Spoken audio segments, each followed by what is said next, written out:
Okay, earlier today we had a question that was about doing deadlift singles versus multiple rep sets. We have a bit of a different twist on the question here, and hopefully this will kind of explore some of the nuance of my opinion on this. The question says, prior to starting with RTS, I was exclusively doing deadlift singles. It's been a bit of a difficult transition into doing sets of multiple reps, especially because I've been doing complete resets between reps. To hit the prescribed volume, I've had to cut back on the weight a few times. Should I continue doing complete resets, or should I transition to touch and go reps instead?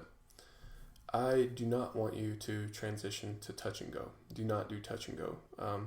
You lose some of the off the floor power that's needed for competition style deadlifting. So I do encourage you to do dead stop deadlifts at a minimum. Now, before I said that I don't think doing singles, like single only deadlift progressions, was necessary, and I mean that was just a few minutes ago, so clearly my opinion hasn't changed in the last few minutes.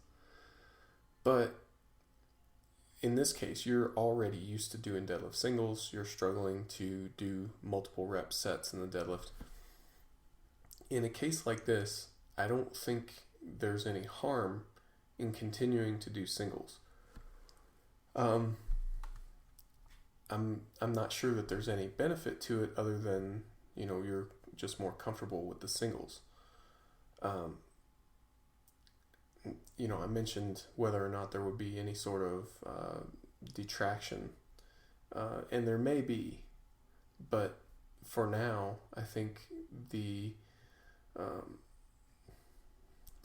benefit of improving your comfortability in deadlifting by sticking with the singles is going to outweigh any sort of small detriment that you get from not doing the multiple reps. So what's the problem with multiple reps? Or what's the problem with doing singles in the deadlift? What's the problem that I see anyway with doing singles in the deadlift is that it's much harder and it's much more rare that you get exposure to high RPEs.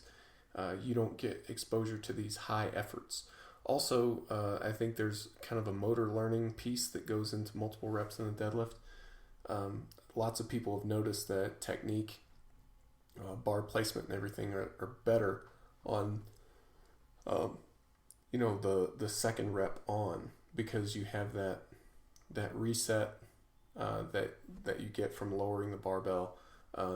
Everything's kind of in the right position. You're more familiar with the movement overall. So in a situation like that, I think that there's some benefit to just getting exposed to this is what a clean rep in the deadlift feels like. And then, of course, you do want plenty of first reps to practice that so that eventually your single becomes that comfortable first rep.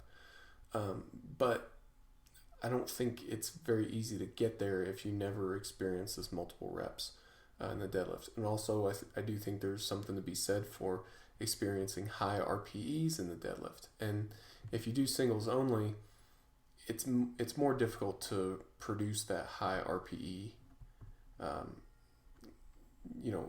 If I have you do 5 reps at a 9 RPE, then that's going to produce a 9 RPE by the end. If you broke that down into singles, then you may not get any 9 RPE reps. You may not have to, grind for a higher time under tension. So those are the potential drawbacks I see to doing singles only. Now, they're minor points. It's not a make or break thing. It's not like, everybody that does singles only is a crappy deadlifter. That's not true. I've seen people improve in their deadlift from doing singles. Like I said, my friend Matt Gary, who I respect a lot, has his lifters do singles only in the competition style. I just don't see it the same way that he does, is all. So anyway, that's kind of a long-winded answer to your question here. When we get back down to nuts and bolts for what should you do, you're more comfortable doing deadlift singles for right now. Then continue doing singles with a full reset. Try to minimize that time. And then as you get more comfortable, you may transition into a point where you're doing multiple reps. A good time to practice multiple reps for deadlift and deadlift type movements is with your straight leg deadlifts. If you have straight leg deadlifts that appear in your program, then do those in multiple successive reps. Stop on the floor between each one, and then, yeah. So I think you get the idea of where I'm going with that.